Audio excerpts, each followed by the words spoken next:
Next, please.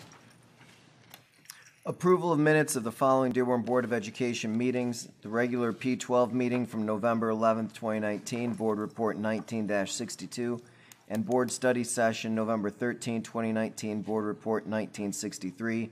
Recommended action is to make any necessary corrections and move approval of these minutes. So moved. Support? Are there any? Yes, Trustee Lang. I'd like to add a couple of points and ask for clarification on one point. On page 2, when there was discussion about the bond, Trustee Berry said For that... which report? For the regular meeting. For the, okay. Regular meeting. Trustee Berry said he needed to look at short-term and long-term needs in the bond, and I kind of assume that we always do that. But he said anyone that's going to represent us needs to be vetted. That's how it was taken down, so... Instead of vetted?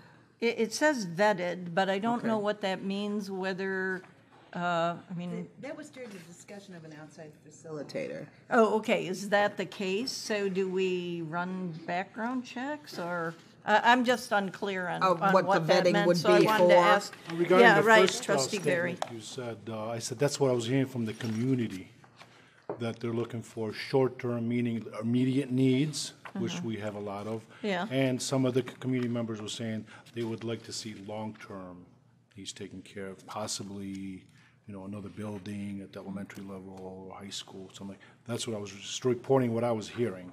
Yeah. Well, I got a similar comment, I guess, from Mr. Oz saying that he thought, and that's in the recommendations for the, any cuts committee or future bond committee, that there needs to be a vision looked at for us to be a 21st century district. But also, I wanted to ask what you meant about the vetting. So Anybody and we that's bring for, forward, we need to make sure, they're out there representing us. yeah, well, I don't know. I haven't had any issues with that, and I think that, I think we do that pretty routinely. I think that anybody that's representing our district has been pretty much above board. Well, I don't think we'd contract with someone that we thought was not going to represent our district well. Oh, I think what it was in reference to was when we were talking about, we had individuals from the committee that was campaigning for the, and that's Okay, some, yeah. remember, Yeah, thank you for- and that See, you were Mary concerned Petrikov that, knows I'm getting old and I forget, so there were people out there representing us, not in a good way. Yeah, that and- some and- misinformation, some confusion was being, It was on the internet, it was spoken. face to face, there were community members that felt that they were So- bullied. They presented it to me, I know some of my colleagues heard the same thing. If they want to share, that's fine, if they don't. But, if somebody's gonna go out there and and represent us. speak on our behalf. If we're putting them out there to Yeah. speak on our behalf, they need to be vetted, and somebody needs to kind of like keep an eye on them Make sure too. that Well, I'm assuming that if it's anyone that is a staff member, that Dr. Maleko is on top of it, and I don't think that Mr. There was a couple of things I Jafer brought or to- Mr. Mustonen, There was a couple of things I brought to Dr. Maleko's attention and Mary Petrikov's attention, and they dealt with it. Okay, so that is where I'm trying to understand. I think that there are things that occur that are minor, and I don't think they need to be federal cases. So Federal cases. I no, mean, no, I'm just- If somebody in the community feels like they're being bullied, then no, it needs to be brought to the attention of Dr. Maleko, and that's not something small. That's not minor. well, we get people saying all the time that they're feeling bullied, and I think I guess this is maybe it's a conversation that we need to have. I think we need to be able to have disagreement without someone saying I'm being bullied. I did my job. I represent, the community, and somebody brings it to my attention. I don't make a judgment call. I bring it to the leadership, Dr. Maleko and my chair. I have no issues with Yeah, that. I yeah. have no That's the problem way with I that understand it's supposed to whatsoever. work. I just really hate to have in our minutes, and I will bring up next, number 8, I hate to have something in our minutes that seems Could be to insinuate that something misunderstood. untoward is going on. How would you like it?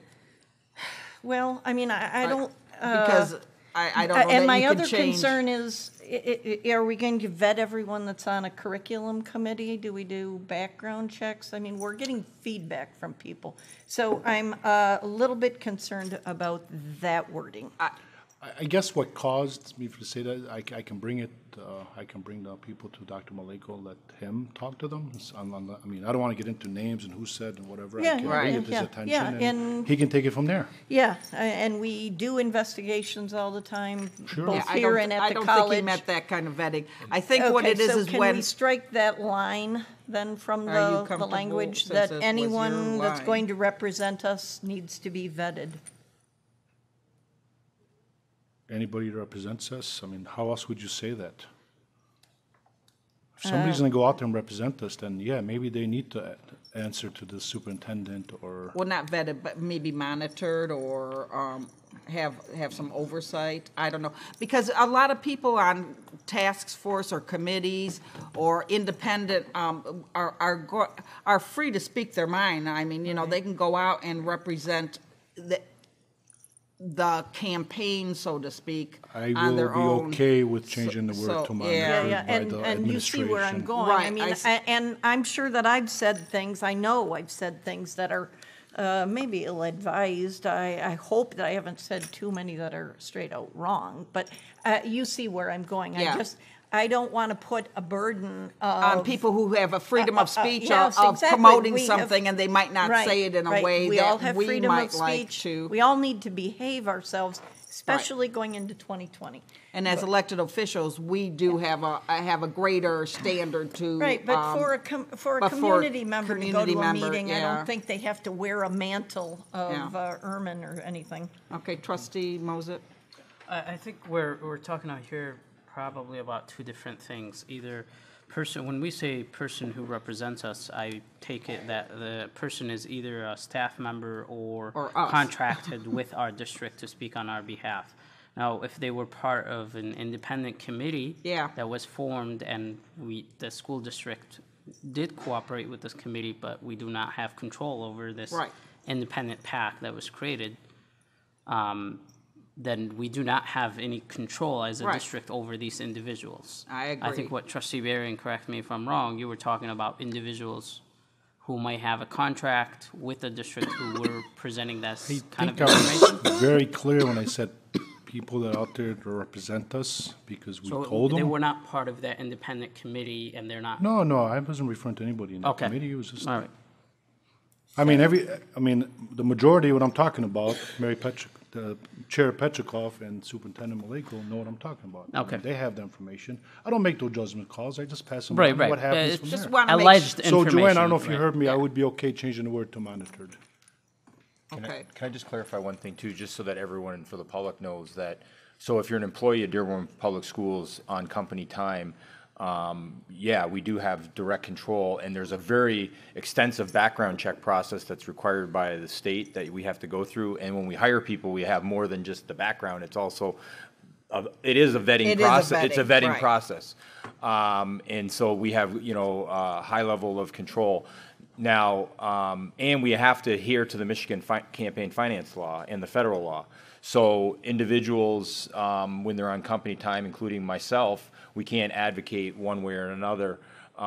So citizens, though, but employees in the campaign finance law, if they're employees or affiliated or whoever they may be, after hours or on their own time, they do have the right to exercise their freedom of speech as citizens. So, but anything that is under an employee jurisdiction, of course I have, and if there's any bullying of our employees and things, we have board-approved policies for personnel matters that we take very seriously and we would investigate, but I do. Yeah, they're two different. Yeah, so I just wanted to clarify that too, that we do that. There's a same- difference yeah. between freedom Yeah. of speech and putting out wrong Yeah, no, information. yeah, sure. There's a big difference there, yeah, so. Okay, and anything else? Yes, trustee Lane? and then I mentioned two names, Mr. Abbas and Dr. Barry, and then I also mentioned Sandy Bender, who's another person who's been out there quite a bit, so I'd like that name added. Then I just want to ask the policy committee, I'm jumping ahead a little, but on page 3, the policy committee topics covered, It's actually under self-evaluation, and it says selecting Says of even off. special. Pardon? That's, Special. that's I- under the special no, meeting? No, it's a regular meeting. I'm sorry, they're titled wrong. It is the special. Oh, is it? Okay, okay, sorry Okay. about that then, because I'm reading it off the top of my. Okay. So anyways, there was a discussion in the self-evaluation of selecting officers according to their abilities. We had a discussion of that. Right. So I assume we're not doing that in January. No, we're not doing that. That was just was one of just- the questions that was on the tool that we used. We just chose that tool, and that was the way one of the questions were worded. Okay. It wasn't really brought up as a discussion. It was just. It was just something that people had commented Okay. on in the, Okay, I just want to clarify whether we're doing no, that in January or not. No. Okay. On page 8, I went back and I did look at the tapes at part 3. Page 8, there was, trustee Thorpe mentioned a seeming coincidence between someone working on the bond and a contract. And both President Petchlokoff and I spent quite a bit of time talking about a concern that we can't draw inferences unfairly. We have to look at a bigger picture rather than a single thing. If no one could put a bid on any work for Dearborn schools, if they volunteer, then people would be forced to choose one or the other. I don't think we want that. So I think the proper question was, which I think we finally got to, the question is, do we, for our bids, have a sound process?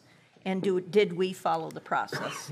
So you brought this up, I also brought this up. I don't want any insinuation that because someone is volunteering, that there's somehow some kind of Reward process. reward or that there's untoward.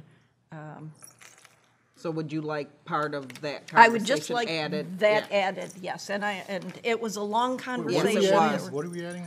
I made comment, and so did trustee Lane, about when we were having the discussion about the contract award for the tutors, that we wanted to make sure that there wasn't some kind of insinuation that the bid process was flawed somehow or wasn't fair, and that we weren't doing it appropriately, and that just because somebody had volunteered on something to insinuate that there was some impropriety through the bid process, that somebody would get awarded a contract after the fact. It was very poor timing, but that was all that we felt.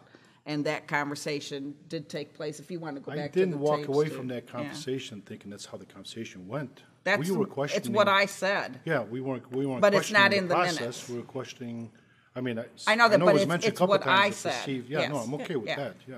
Yeah, That's- this is that's just what I'm asking to reflecting- have added to to reflect the what minutes. what we said. Yes. Trustee Moses. I believe if we're gonna add that, trustee Lane, I would like to also add that what I said, I don't know if it was reflected in the minutes. I don't see that being there under that special item where I said I had more of a problem of not meeting budget, because we had the budget of $50,000 and the minimum bid was $58,000. And that was my biggest issue, putting that aside, the whole relationship. We can't have everything in. I totally in understand, the but minutes. since we're adding this, I think The just showing why I voted, how I voted on that contract is solely and mainly based on us not meeting the numbers. Because when. Except that then we exposed what the numbers were. Well, for unfortunately, any- we did, any but it was. Future bid process, they already knew that there was a cap. Correct, and not only that, I believe that when we left after that motion died at the table, that we were thinking this would come in this meeting It can't. or we- rebid it. How can it? We already put out there exactly we what the bid rebid would it? have to be. Yeah. How could they rebid it? We gave them the Everybody parameters. knows the number. I mean, if you're telling them, I don't think that would be too problematic, that there is a budget of $50,000. Then everybody's going to bid under the $50,000 mark. Be it. That you've compromised Is the it- bid. is that illegal to do? I mean, is that I asked that something- question at the last meeting, and Mr. Wall said that you cannot put a cap, you cannot put a limit. Yeah, you've You can't say what your compromised the budget bid is once you because- say what So it is. what happens now with that contract? What are we doing? It's out for, if potentially, we're looking at it, right, Mr. Wall? And then it would be, but they're not ready because it takes time, so the soonest something could come would be January, right? If, depending on what comes in. But it would be not the exact same parameters. There would be, Would it be, They don't underneath the same parameters, but there was new bidders, so they're going through the evaluation process. okay. But it's already been compromised. All right. Is there any other? Did you get all that, Joanne? Yeah. Poor Joanne. Go back and rewatch the video. Okay, so there's a motion on the table. There's been corrections made and a lot of discussion. Are we ready to, is there any other changes? Are we good with a unanimous roll? Everybody in favor say aye. Aye. Any nays? Please attach a unanimous roll to the minutes. Next, please. Special reports, starting with the P12 Audit Report. No, we're sorry, we're doing gonna the National Blue Ribbon. National Blue These Ribbon, poor Lindbergh students want to School. go home. we're gonna call up Miss Tiba and Miss Knaus and the team and whoever they have with them. It was very exciting. I was so happy to spend time with them in Washington. And I know Trustee Mosip, you attended as well. Miss Knaus, who is retiring at the end of this year, teacher, I believe it'll be 31 years. And we were reminiscing over when we started, because I started at Salina as a third grade teacher in room 305 on the third floor, 2 doors down from you, in 97 full time, and you were my mentor at that time. So it was really neat and you had a lot of firsts this year. So I have to mention that. So he thinks. Yeah. So really excited though. It was and appreciate the great work that Ms. Tiba and the entire staff does there and our entire school community. And I know that it was so exciting because the students were literally watching and they were waiting. When are they coming up? When are they coming up? And you could hear big cheers all the way to actually Maryland. We were in the outskirts of Washington. So I'll let them take it over. Okay, so good evening, everyone. I just wanted to say that we're honored to receive this recognition as it validates our commitment to student achievement and the development of lifelong learners and global citizens. Congratulations to the entire Dearborn community. Without our determined students, our dedicated staff, and our supportive parents, none of this would have been possible. We're running a little bit behind, so I want to call the kids up because I thought what better way than the students talking about what the blue ribbon means to them. And so I'm going to start with Amina Maraska, who is a 5th grader at Lindbergh.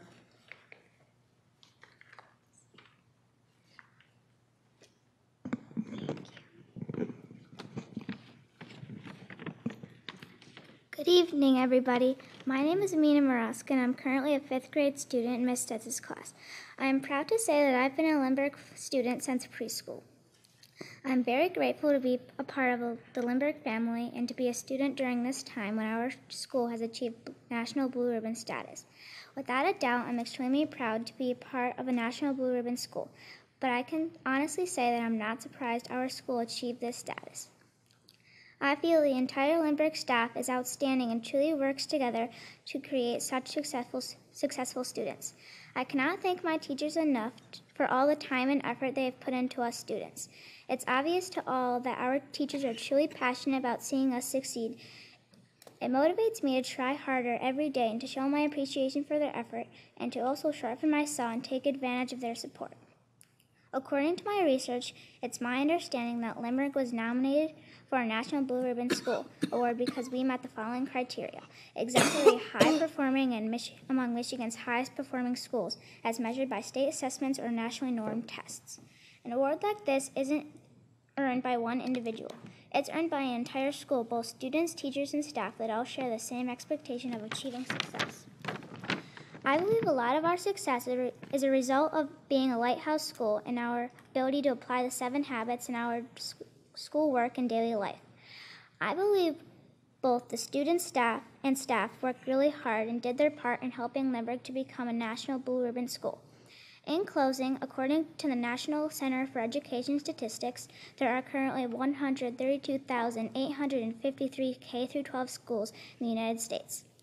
In 2019, according to the U.S. Department of Education, less than 1% of all schools, 362 to be exact, were recognized as National Blue Ribbon schools.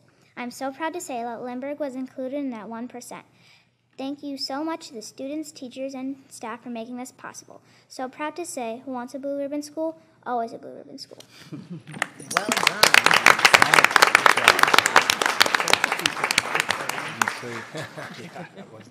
Jad Elian.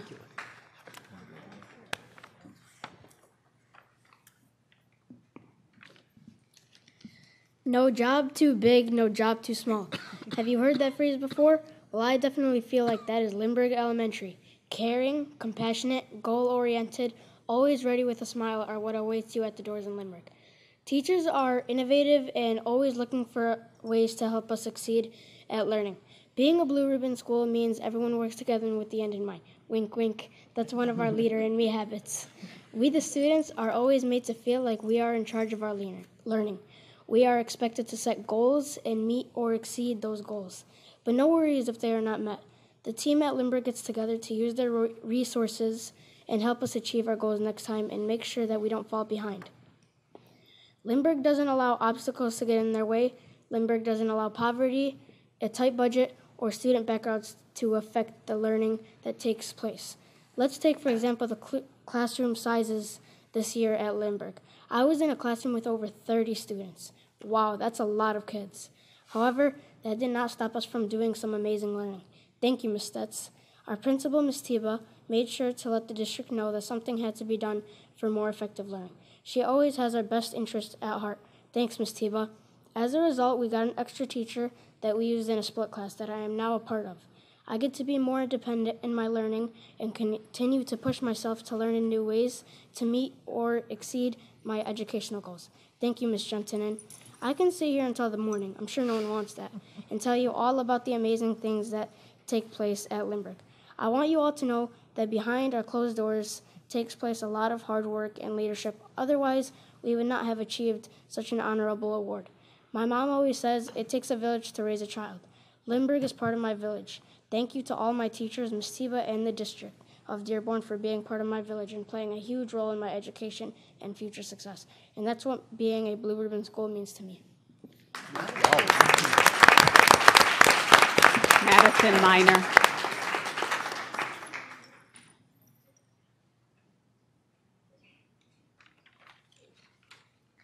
Hello, my name is Madison Miner. Lindbergh Elementary School is one of 362 blue ribbon schools to be chosen in the country. But what does it mean to be a blue ribbon school to the country? Well, I think to the country, it means that we are a high-performing school. We have great students and teachers. What does it mean to be a blue ribbon school to Michigan? Lindbergh was one in 13 schools to be chosen in Michigan. To Michigan, we have good academic performance. The students do well in academic situations and in interacting with other students. What does this mean to Lindbergh itself? This award is a huge honor to Lindbergh and to the over 300 students at Lindbergh. This means the students at Lindbergh are leaders and the teacher and staff, as well as our principal. What does this award mean to me?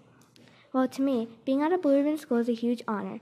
To me, being a blue ribbon school means that I am one of over 300 students that will be able to go to an amazing school that was chosen for this award. To me, this award means that we have some of the best teachers, staff, and principal ever, and learning here is better than learning anywhere else.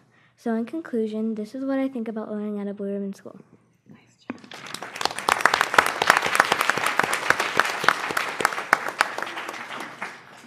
So we've attached a few photos from our National Blue Ribbon ceremony in Washington, D.C., and I'll let Ms. Canales talk a little bit about it. I don't have much to say. The students said it all. I just want to say, after 31 years of teaching in Dearborn schools, it was an honor and a privilege to go to Washington, D.C. with Ms. Tiba and Dr. Maleko to accept the Blue Ribbon Award for Lindbergh. It was definitely the highlight of my teaching career. And not only was I proud of Lindbergh, but I was also proud of Dearborn Public Schools. Dr. Maleko has gone to Washington 3 years in a row now. 3 of our schools have received this. And it definitely made me proud to be an employee here of Dearborn Public Schools. So I just want to add that although we achieved it as a high-performing school, one of the things that I think we do very well at Lindbergh is have a strong culture and a strong sense of tradition and community. And so if you're not aware, I'm sure you guys are, but like the Holiday Boutique has been going around for 47 years, as well as we are one of the only remaining chartered PTA organizations that charters the Cub Scouts, and that's been going on for 71 years at Lindbergh. And I think that's probably the only one remaining in Dearborn. So it's really a huge honor.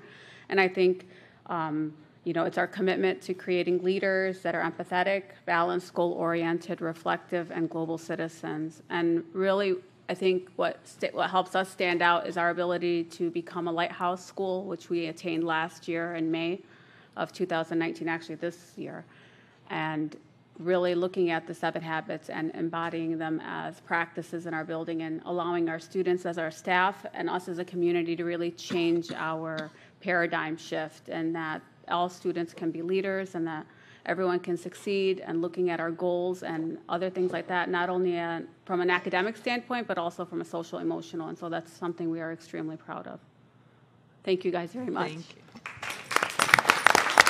Just want to make a quick comment. Trustee Barry wanted to make a statement. Can I have them come back up and, Yeah. sorry, I'll let Trustee Barry, and anybody, after Trustee Barry's comment, we'll bring anybody up from Lindbergh to here, and we'll take a picture. I just want to comment, Sorry. what an amazing job the students did. So you're obviously mentoring more future superintendents. There you go. Thank you.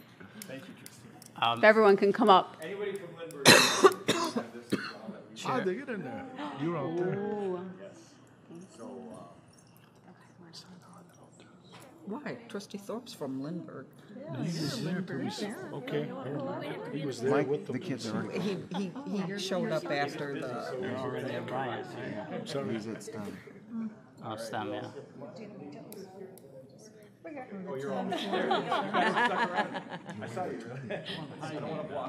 Yeah. Stand over there by Amina. Yeah, there you Yeah, there you go.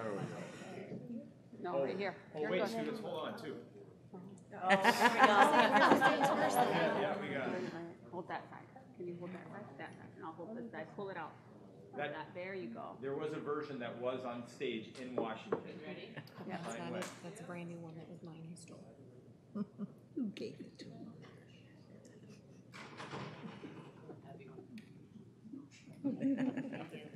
Thank you, guys. Congratulations, Lindbergh. Mr. President, can I Yes, Trustee Moses. just for the students who spoke, you spoke very eloquently. Oh. Very, very great job. I would like, I had the honor to be with Ms. Tiba, Dr. Maleko. I was in Washington, D.C. for another event, and I took an Uber just to get to that ceremony, and I got it in time. So I was very lucky to be there and to get the award with Dr. Maleko on behalf of the board. I just want to say that tomorrow this video will be on YouTube, what you just witnessed. Take the link and send it to all your friends, because you'll have that bragging right until another Dearborn school would get that ribbon right. So congratulations.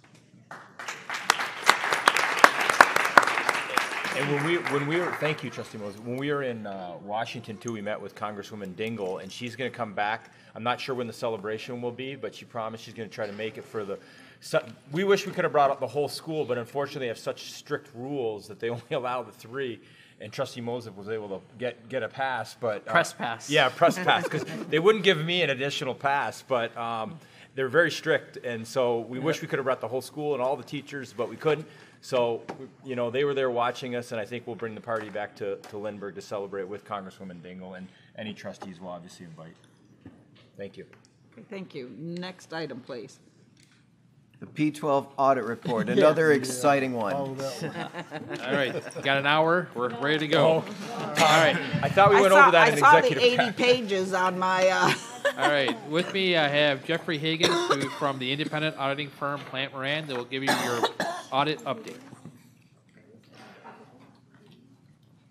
Thank you and good evening. Good evening. That was obviously terrific, and while not quite as exciting, it is still certainly good news on the finance front also. So I'm happy to continue that trend that we've witnessed here tonight. So there's 3 documents related to our audit of the financial statements for the June 30th, 2019 year end for the district that you receive through our audit process. There's the financial report with supplemental information, which contains the district's audited financial statement. There's the federal award supplemental information, which is our separate audit of the federal programs administered by the district. And finally, there's the report to the Board of Education, which provides information on the audit process and results. So as the district's independent auditors, it's our responsibility to express an opinion on the district's financial statements. And I'm happy to report here tonight that as a result of our auditing procedures, we've rendered an unmodified or clean opinion on the district's financial statements. That would be the highest level of assurance that we can present on a set of financial statements. So we got a clean, unmodified report. So we're going to touch upon some of the financial highlights for the district, again, for the year ended June 30th, 2019. So it's important to keep in mind that the financial statements include not just the P12 school district, but also Henry Ford Community College and the Henry Ford College Foundation. Our presentation tonight is going to focus on the P12 General Fund, as the General Fund is the primary operating fund for the district. This first slide presents the assets and liabilities of the district as of June 30th, 2019. Just real quickly to touch upon some of the highlights, you'll see there's cash and investments of roughly $28 million. There's receivables as the other big part of the assets, about $32 million. This is primarily July and August state aid payments due to the district. The important thing to note there is, again, that the majority of the revenue of the district, as we'll see, comes from state aid. The state aid actually pays that in 11 installments from October through August. So even though your year end ends on June 30th, 2019, you're still due approximately 18% of your payments from the state, which is roughly $31 million. On the liability side, you'll see that most of the liabilities relate to accrued payroll and related benefits.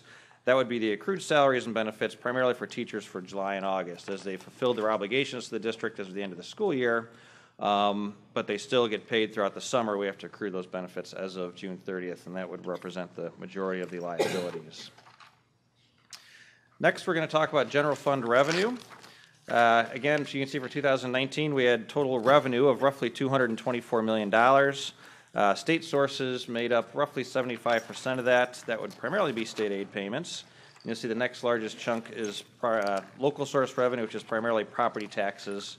But the important thing here to, again, keep in mind is, again, most of the state sources is from the foundation allowance. So in Michigan, we have a foundation allowance system. That foundation allowance per pupil number is determined up in Lansing. For Dearborn for this last year, it was $8,722 per pupil. So that times your enrollment basically determines about 2/3 of your revenue. So it's important to keep in mind that on the revenue side of the equation, local districts have very little ability to control how much revenue they bring in other than trying to maintain their enrollment. The next slide, we take a look at general fund expenditures and transfers out. This looks at it by function. You can see that instruction is the blue piece of the pie graph there. It's roughly 59% of total expenditures. It's important to keep in mind that instruction only includes, by the state definition, activities dealing directly with the teaching of pupils or the interaction between teachers and pupils. So a lot of ancillary services, such as counseling and library, for example, are classified by the state as support services. So those will be included in that support service number in this graph. Next, real quickly, we're going to look at general fund expenditures again, but this time by object. As you can see, roughly 87% of the expenditures relate to salary and fringes. As you would, of course, expect, you're in a people business. The majority of your costs would be people-related expenditures. That's roughly 87%. Then you can see supplies and other make up about 12%, and then capital outlay about 1%. Next, we're going to take a look at the results for the year ended June 30th, 2019. Well, actually, several years of results. So this is the change in general fund revenue over or under expenditures. So you can see the difference between your revenue and transfers in this year. Your total revenue and transfers in is about $226 million versus your expenditures and transfers out of about $223 million. So you had a net addition to fund balance, if you will, of about $3.1 million. You see the history. There was a big increase in 2017. That was primarily the result of the enhancement millage, which was passed in 2016. It's a 6-year millage, and that was the first year it was enacted, and so it takes a while for districts to get the programs implemented and then, of course, expend those enhancement millage dollars. So as we talked about, this $3 million adds to your fund balance. This next graph takes a look at the history of the fund balance. So the fund balance is essentially, it's the assets minus the liabilities of the general fund. It's really a measure of the financial resources available in a fund. It's almost like the, you could look at it as almost like the savings account for your district. So really what your fund balance helps districts deal with is unforeseen financial surprises and also long-term planning. So a reasonable level of fund balance helps the district pay bills so the instructional program can be carried out without disruptions from circumstances outside of your control. So if there's unexpected maintenance costs or higher utility costs because of weather patterns, changes in enrollment, fund balance helps you deal with those types of things and with a little bit longer term perspective involved. And so the question often becomes, well, how much fund balance is enough fund balance, if you will. So fund balance is often evaluated as a term in terms of a percentage of expenditures. So if you take your fund balance at the end of the year, roughly $33 million divided by your expenditures of about $218 million, that gives you a percentage of about 15%. So how does that compare? Where you went to other districts? So the Michigan School Business Officials recommends a 15% level as being a prudent level to maintain to deal with unforeseen financial surprises, if you will. And this yellow line represents the state average. Now, we still don't have final data for 2019. You can see that the state average as of 2018 was about 14%. I think anecdotally we would expect that to go up again a little bit this year, probably to around the 15% level. So again, from a fund balance perspective, you would be at the recommendations from MSBO, right about state average. So all in all, from a financial strength perspective, I think you would be in good shape from that perspective. So the key takeaways, I think, certainly clean audit report, clean audit opinion, and from a fund balance perspective, you're in line with recommendations. So all in all, I think you ended the year in an outstanding place from a financial perspective. And with that, I'm happy to answer any questions. Are there any questions? Trustee Mosen? Just on the last page, when you have the state average here, but do we know for districts who are similar size to ours, what's their fund balance like? That information is available, certainly. I don't know it off the top of my head. My guess is, so districts this size, so there's probably maybe 20 districts within that size group. There's not a lot of districts that are the size of Dearborn, certainly. But my guess is that group, I'd hate to even speculate. No, that's fine, but I was just wondering because we have a lot of districts in Michigan that are very small. Mm-hmm. And when you're taking the average, that might not give you like a really good number of, this is what you should have. But I'd like to see just the numbers comparing apples to apples rather than compare to a district that has 700 students. So even Well, then, the that's percent is a that's going to percent be of whatever. difficult, but it's still a difficult thing because urban districts like Detroit, Grand Rapids, and Flint are going to skew everything, and suburban districts like Macomb County, which some of them are still growing, which is a rare thing in Michigan.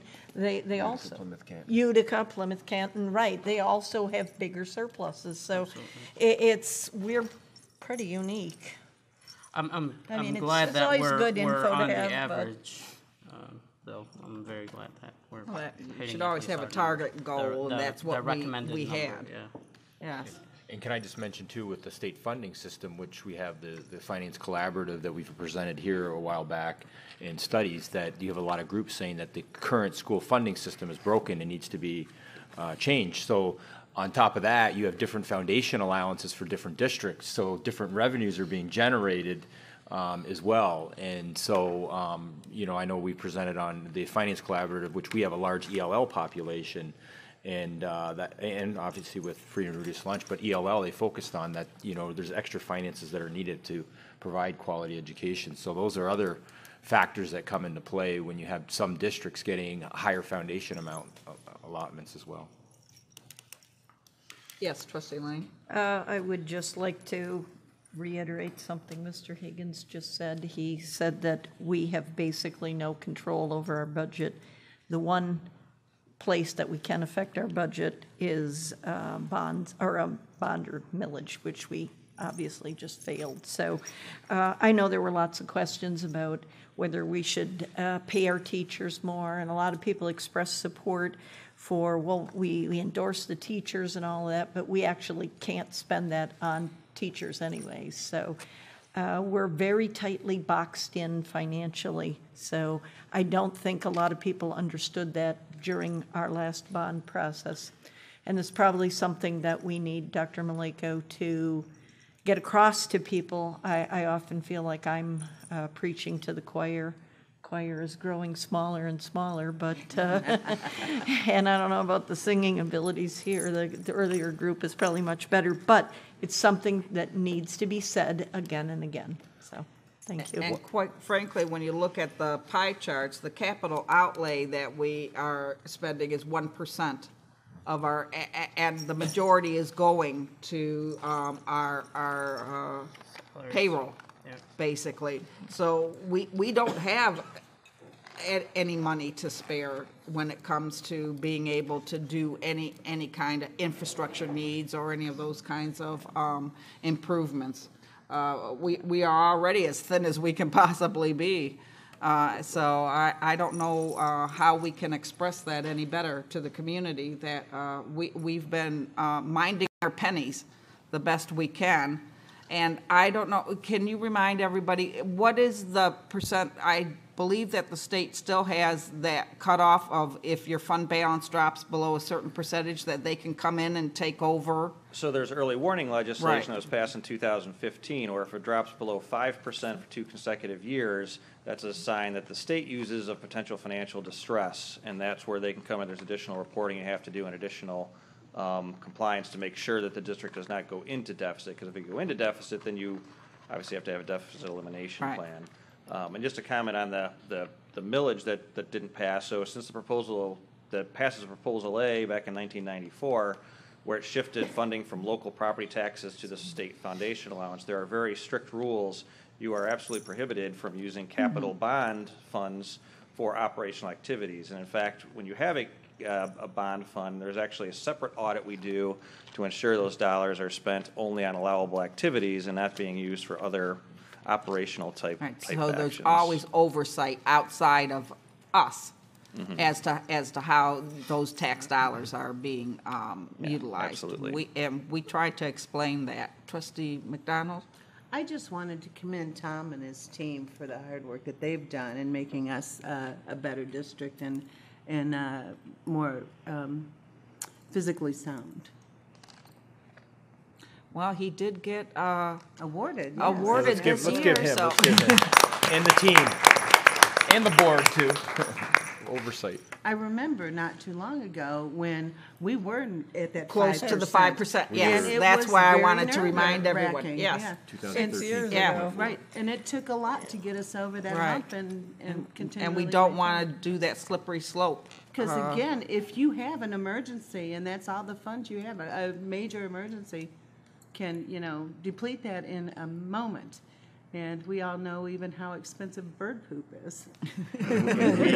We had to, at that time, too, borrow money, and I wasn't superintendent at the time, but To I make was on payroll. cabinet. Right, We would borrow money in the summer to make Yeah. payroll because we wouldn't Over get our and over payments. we had to do that, and That I'm was so something glad we trustee- don't. Yeah, I know the Absolutely. trustees and former trustee Trustee Guido used to Guido. bring it up Oh, every that day. he was big So on. he was very happy, and the Wayne County enhancement millage just helped too with our fund Right. balance. And I know Yes. they're talking about going back. That's why we county. had that big jump. Yeah. But that number that he just mentioned, the 18%, is a huge chunk to be sitting out there waiting. If any one of us were sitting and waiting on somebody that owed us that kind of money and just saying, Yeah, that oh, they well, haven't- okay, that the I'll just state sit hasn't and wait paid. and wait and Yeah. wait. I mean, that's a built-in structural thing that the state has done to its school districts to balance their budget and to leave us holding the bag. Yeah. It's, One of many. yeah. Well, thank you very much. Thank you. Appreciate the Thank you. report. Appreciate the good report. Thank you, appreciate it. All right, next item, please. Citizen participation. Citizens wishing to address the board on agenda and non-agenda items for action who are signed in by 7:10 by submitting a blue card to the secretary may speak at this time. The board may not be in a position to respond to non-agenda items. Therefore, speakers should not anticipate an immediate response to their comments or questions. For the benefits of all concerned, do not mention the names of students or school district employees. Please keep your comments as brief as possible. The board president reserves the right to limit times. And because it is getting late again, and I instituted this last month as well, I'm going to ask that you honor the 3-minute time limit that is in our board policy for speaking. So we will have a timer that I will be watching, and I appreciate if you will wrap up when I explain to you that the 3 minutes is up, so that we can let everybody go home in a timely fashion who have to get up for work in the morning. Thank you. First blue card is from Ms. Saidi, wishing to speak to the board about diversity on the board.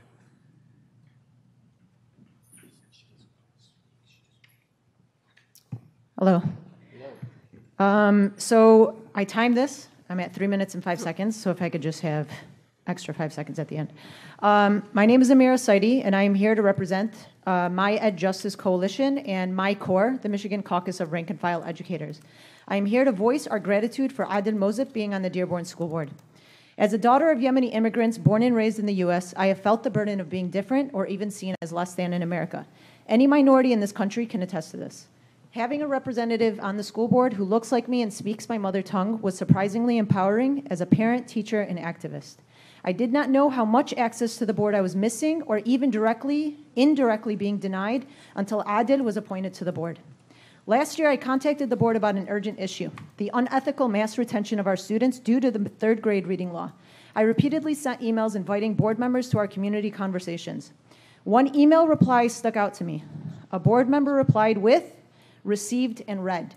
This was a dismissive reply to an email where I earnestly voiced concerns about and suggested strategies to more directly combat the immoral legislation.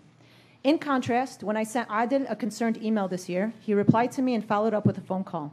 Although we were not exactly on the same page, we were able to explain our points of view. Since then, we collaborated on the central issue of our disagreement. Even though we don't always see eye to eye, I felt heard, I felt valued, I felt respected. The initial cold and dismissive relationship I had with the board was normalized to me because I had no basis for comparison. So I say, Alhamdulillah to Adil for showing me that a better, more engaged relationship with the school board is possible. Adil and Hussein Berry have been the only trustees to attend our community meetings on several ed justice issues. Adil has attended several parent gatherings and even shared his expertise. For example, he's coordinating a presentation for our community on the purpose of the board and how to get involved. I didn't even know I wanted or needed this. As our schools grow in diversity, our students should see themselves in our trustees. A study from Florida State University found that district school boards that were more ethnically diverse reduced the probability of disciplinary suspensions for all students. The study also found that board diversity significantly reduced the disparity in educational outcomes among minority and white students. Because Adil is present in our community meetings, he is in a position to raise questions to the board we have been discussing. Questions and topics have included, isn't there too much testing? How much money is spent on all of this testing? Why is my child coming home exhausted and crying from school? Why did they get rid of naps? Having Adil in these spaces has allowed people to feel heard and seen by someone at the top, and this matters more than I ever could have imagined. Adil, thank you for your persistence in running multiple campaigns for our school board. Thank you for modeling what it means to have grit in the face of adversity, and thank you for asking the tough questions right out the gate. We see you and hear you when other trustees question or try to silence you as you acclimate to this novel territory. Most importantly, thank you for showing us that we have a place in all spaces of power in our city. Thank you, Adil. And you had 1 second to spare. Thank you. Next is Jamal Al, wishing to speak about the bond failure and the future of Dearborn Public Schools.